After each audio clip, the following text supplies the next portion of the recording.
Hello, chào tất cả các bạn đã quay trở lại với kênh của Văn Hồng Lazada. Và hôm nay thì mình có mua thử một cái bơm ô tô xe máy ở trên Shopee. Và cùng mình review xem cái sản phẩm này thì chất lượng thật của nó sẽ như thế nào nhé.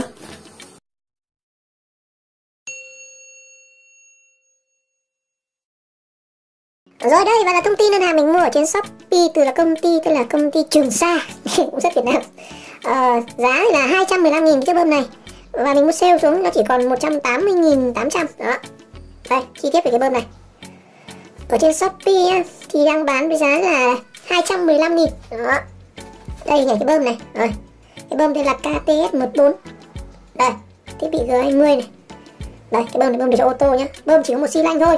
Và nó sẽ công suất là 150 PSI. Đó, đây này. Mình xem khá nhiều các loại bơm và quyết định mình chọn cái bơm này. Và đây có cả cái mẫu bơm này nhưng nó có lõi bằng rotor này. Đó. Cái bơm này trên thị trường thì nó cũng rất nhiều bơm sử dụng là motor 775 và nó dùng trục khớp là bánh răng bằng nhựa. Còn cái này thì mình tham khảo thì nó là dòng nó sử dụng là động cơ chổi than giống kiểu như là động cơ của máy khoan, máy xay sinh tố ấy. Thì cái này thì nó sẽ chất lượng nó sẽ bền hơn nhá, và giá thì tất nhiên nó cũng sẽ cao hơn. Cái bơm này là motor 775 ấy thì nó cũng có nhiều mã. Con trước mình xem có con tận 280 mấy nghìn cơ. Nhưng mà mình quyết định mình mua con này. Đó. Xem dưới này nó có những cái con mình cũng thấy có rất nhiều đây. Như là cái con Akashi này, con Akashi này thì cái bơm này của nó cũng là bơm motor 75 nhá. Đây con chính xác là con Akashi này. Trước mình định mua con Akashi này cơ nhưng mà nó cũng là bơm motor 775. Bên trong là lõi motor 775 này này. Đó, em thấy cái trục lõi của nó đây không? Đấy, đây, trong của nó trục bánh nhựa luôn. Ở này shop này họ công bố luôn này, trục bánh răng bằng nhựa.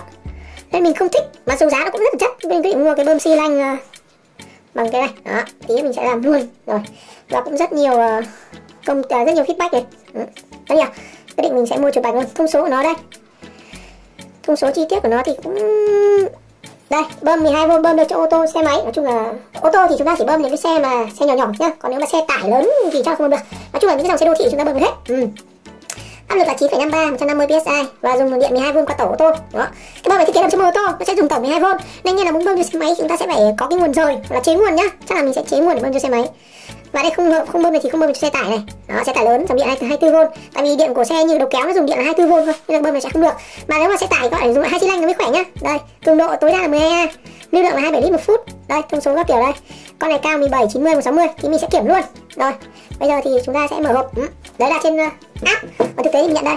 Đây, còn trên thực tế là công ty Trường Sa này ở Ngọc Hồi, Hà Nội. Máy bơm mini 12V, một xi lanh 150 PSI, mã là GXE11, giá 181.000. Đó. Cảm nhận mình khi mình chưa mổ mình thấy nó rất là nặng rồi, nhìn nó rất là chắc tay. Cái này nó phải đến hơn 1 cân anh em, nặng lắm. Ở trên này hộp thì họ ghi là 1,5 cân nhá, còn mình cầm thì nó đã khoảng 1 cân, rất là nặng. Bây giờ chúng ta sẽ rạch ra để kiểm hàng. Thời gian nhận thì mình đặt mất khoảng 3 hôm, cũng phải mất 3 hôm nhận được anh em.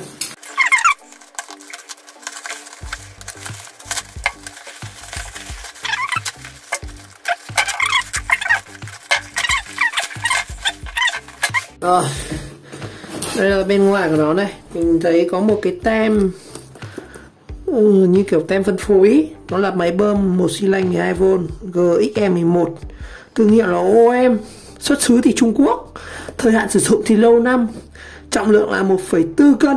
Đó, bơm hơi lốp xe, nhập khẩu bởi công ty Trường Sa. Như vậy họ tự nhập khẩu về nhá. Rồi, bên ngoài thì chúng ta sẽ thấy này, thông số của nó là 35 lít trên phút này, 12V, dòng là 12A. Thế mà trên kia mình thấy trên app ghi 12A, công suất nó mắc áp suất là 150 PSI. Chúng ta sẽ dùng được cho tất cả các xe như là Beat, chắc, xe 4x4 chỗ, xe van, xe RV. Đó. Và xe RV là xe dùng cho kiểu đi du lịch như kiểu mobile home bây giờ. Đó. Mình sẽ mở ra bên trong chúng ta có gì nhá. Hộp hơi móc một chút, sẽ có một tờ giấy của Trung Quốc. Đó. Nói chung shop này thì bán cũng không phải là rẻ nhất đâu. Thế cũng nhiều shop bán tầm 180 thôi. Mình mua shop này.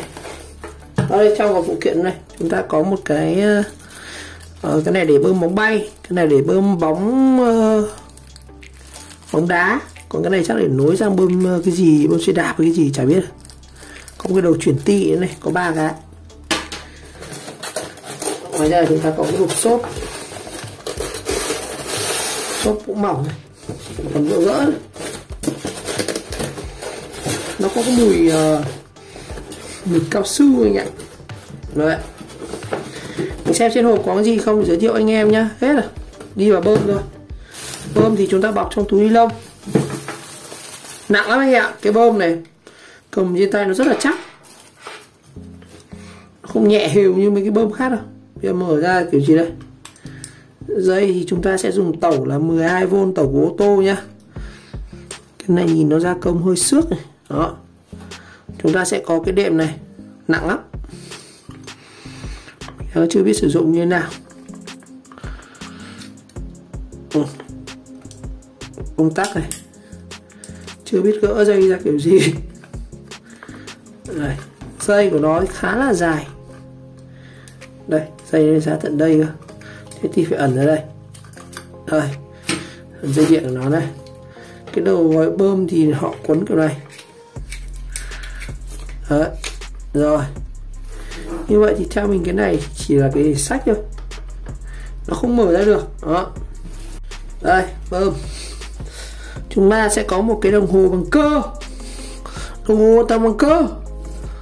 Trên này thì nó ghi là 2 mức là PSI và 3. Đấy, 2, 4. Còn đây thì nó sẽ tương ứng với 10 đấy nhá, 2, 4, 6, 8, 10. Mình nghĩ đây chắc là 2 cân thì sao? Cái số ở trong này nhỏ nhỏ này. Còn ngoài số đỏ này sẽ là cái PSI. Còn trong sẽ là 3. 3 chắc là cân gì đấy, đoán vậy. Công tắc này. Trên đằng trước thì chúng ta sẽ có tem, nó như tem nó dán rất là xấu anh em, lệch. Tem bị lệch này. Nó là Heavy Duty Air Compressor 150 PSI. Đây, displacement tức là 35 lít trên phút. Mắt chứ cái hộp với cả cái máy in không giống nhau. Trên kia máy in 10 này báo là. Về chi tiết cái bơm này thì nó cũng hết sức đơn giản thôi. Chúng ta sẽ có một cái đoạn dây điện ở đây, dây tẩu ô tô. Mình sẽ dỡ xem nó dài bao nhiêu. Tại vì thường nếu mà cái dây này nó ngắn thì chúng ta nếu mà giữ ô tô rất là khó bơm. Tại vì cái phần bơm bên sau ấy, thì nó ngắn quá chúng ta không bơm được nhá. Đây, nó cũng theo mình đoán thì cái này nó rơi khoảng 2 mét. Cái phần dây nó chỉ khoảng 2 mét thôi, không dài lắm đâu, nó chỉ dài khoảng 2 mét. Nếu mà các bạn muốn bơm dài hơn thì phải câu chế dây dài hơn nhé. Cái dây này khoảng 2 mét. Rồi, tẩu của chúng ta sẽ dùng tẩu ô tô này.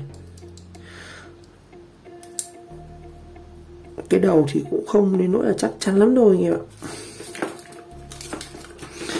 Rồi, ở phần lõi bơm thì mình cũng chưa bung ra được. Hôm nay chúng ta tạm review vậy thôi.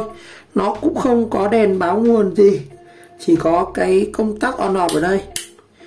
Có một cái mặt báo áp suất là đo cân ở đây. Và có 4 cái đệm cao su này, nhìn cũng rất dân tộc học. Đó. Cái phần lõi bơm thì mình thấy xước sát khá là nhiều. Đây này, có những chi tiết nhìn rất là xấu. Cái này nhìn như cái sắp gãy. Đây, nhìn rất là xấu nhé. Ốc này bắt thì cũng chẳng cái trông chuyên nghiệp tí nào. Trông nó rất là lỏng lẻo, trông rất sida. Bây giờ mình sẽ phải là quên, có cái phần quan trọng là cái đầu hơi ra thì là cái phần này. Dây này thì giống cái bơm 150k ở trên thị trường, cái bơm đặt chân ấy. Và đây, đầu chúng ta sẽ có cái đầu này. Cái đi này muốn bơm cho xe máy chắc là chúng ta sẽ phải, mình thử xem nào. Đây, cái đầu này sẽ là để chuyển đổi ra đây.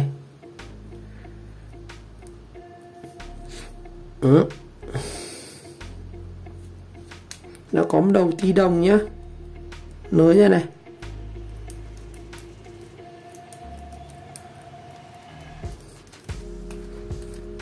Đang nới ra.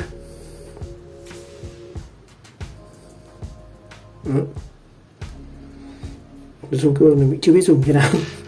Rồi, để bơm được cái bơm này thì một là anh em sử dụng ô tô thì cắm trực tiếp vào ô tô, cắm vào cái tẩu sạc ô tô này.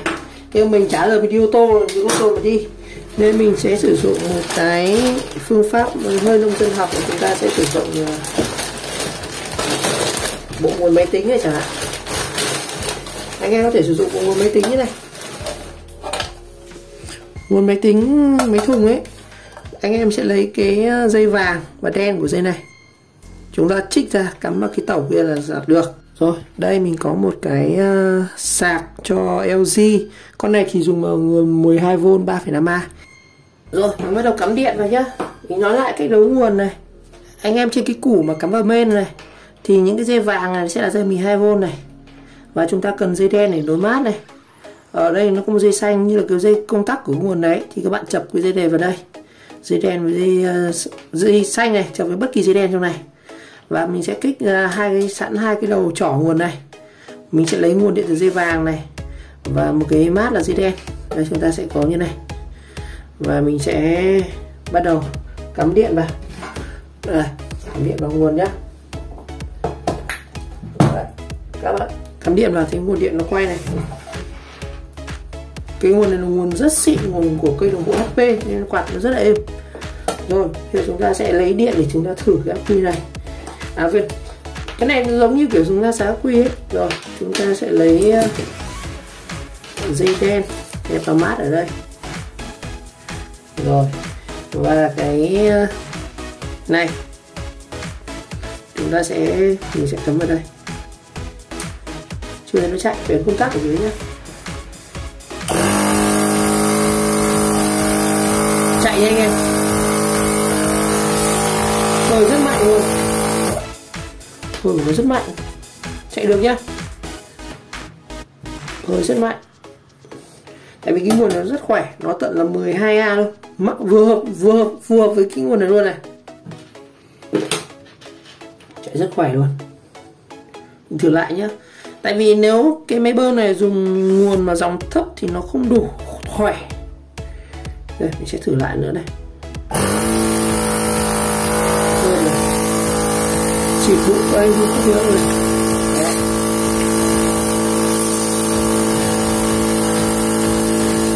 Khỏe. Chạy cũng nóng và cực luôn, sợ thật. Rồi, nói chung là bơm chạy ok anh em. Rồi, trong trường hợp các bạn không muốn sử dụng cái nguồn máy tính này, máy tính mình nghĩ là dễ kiếm nhất, và hầu như nhà cũng sẽ có cái máy tính bảng như này, thì mình có thể mua hoặc là cắm một cái nguồn như này. Ở đây mình có một cái nguồn là đây, như mình nói rồi, 12V 3,5A. Nguồn này thì tầm 4A chúng ta đã có thể là dùng được cái bơm này rồi. Tầm 3,5 thì nó sẽ hơi yếu nhá. Ở đây thì nó là cái nguồn của máy, cái nguồn cái này là nguồn switching, tức là cái nguồn thiết bị mạng của LG. Mình sẽ đấu như này. Mình sẽ lấy một cái dây đây, thử cho anh em như này. Đây, dây của nó đây. Thì anh em lấy trong cái phần lõi của nó này. Lõi của nó sẽ là cái dây dương nhá. Mình câu ra như này. Đây, phần dương này. Con này là đồng chất kim anh em ạ. Hơi dị. Rồi. Rồi, mình nhét vào như này. Phần âm đây. Mình sẽ đấu vào cái tàu để thử nhá.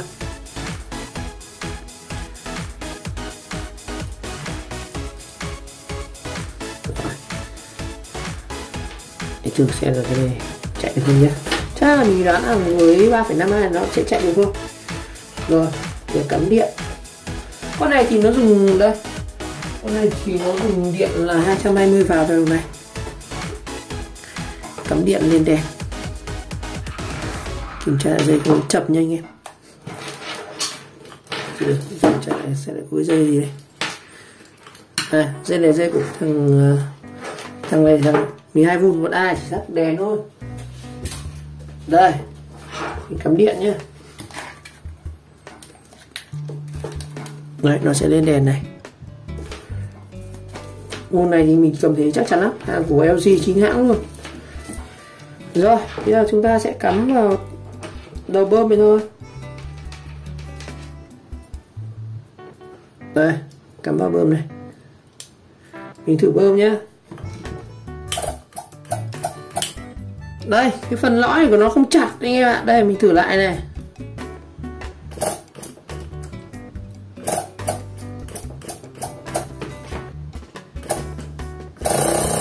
Đó, nó khỏe đây cơ mà.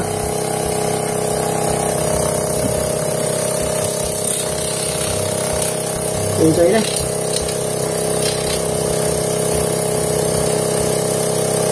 Lần này là chạy được.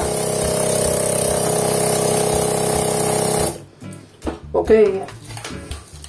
Được, nguồn 3,5A cũng chạy được nhá.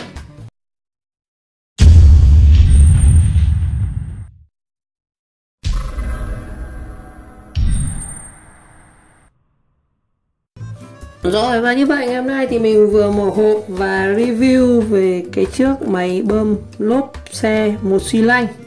Rồi, nhắc lại một chút với anh em là cái này thì nó là một xi lanh, nên là chỉ phù hợp với những cái ô tô đô thị cỡ nhỏ như là những cái dòng xe Morning i10 kiểu thôi. Còn những dòng xe to hay những cái xe buýt thì mình nghĩ không dùng được đâu, tại vì nó một xi lanh bơm lâu thì cái motor nó rất dễ nóng và nó rất dễ cháy. Và cái này thì phù hợp với các bạn là mình có thể để trong cốp ô tô. Thì với cái công suất 150 PSI này thì bơm một cái lốp ô tô thì khoảng 2,5 kg, thì mất khoảng 2 phút. Mình đoán là mất tầm 2 phút là chúng ta sẽ đủ để trọng lượng. Và một lưu ý là khi mà sử dụng các cái bơm kiểu này thì các bạn anh em lưu bơm chúng ta cách quãng ra từ 5 đến 10 phút để cho bơm nó nguội nhá. Tuyệt đối không được bơm liên tục. Vì thứ nhất, cái bơm Heavy Duty này thì nó dùng cái là chổi than, và bơm liên tục thế thì nó rất nhanh mòn chổi than, nóng quá nó cũng dẫn đến là hỏng motor. Bơm một chút mà ngắt 2 phút chúng ta nghỉ bơm tiếp. Đó, nói chung chỉ là bơm chống cháy thôi, không phải là bơm xịn sò như cái bơm hơi, bơm điện ngoài các cái quán rửa xe đâu. Thì tốt nhất là chúng ta chỉ để trường hợp đi đường xa phải bơm thêm lốp để đi thêm quãng đường ấy, thì hoặc là thay cái lốp sơ cua thì lấy thôi, thì dùng cái bơm để bơm lên thì cũng rất là tiện. Và chúng ta hàng ngày chúng ta kiểm tra xe chúng ta bơm thì nó cũng hợp lý. Giá thì tầm mình mua là 181.000. Rồi, ở sau thì mình sẽ làm một video bơm thử ô tô, để đi mượn ô tô để bơm này, và bơm thử xe máy và tháo ra bên trong xem nó như nào. Hôm nay mới chỉ review một hộp và trải nghiệm thử thôi, cũng như hướng dẫn anh em cách kiếm cái nguồn để sử dụng mà cho cái tàu ô tô như này, phải chế như này nhá. Rồi một lần nữa các bạn đã theo dõi video clip, và nếu thấy video hay thì các bạn nhớ like, subscribe kênh và chờ đón các video tiếp theo.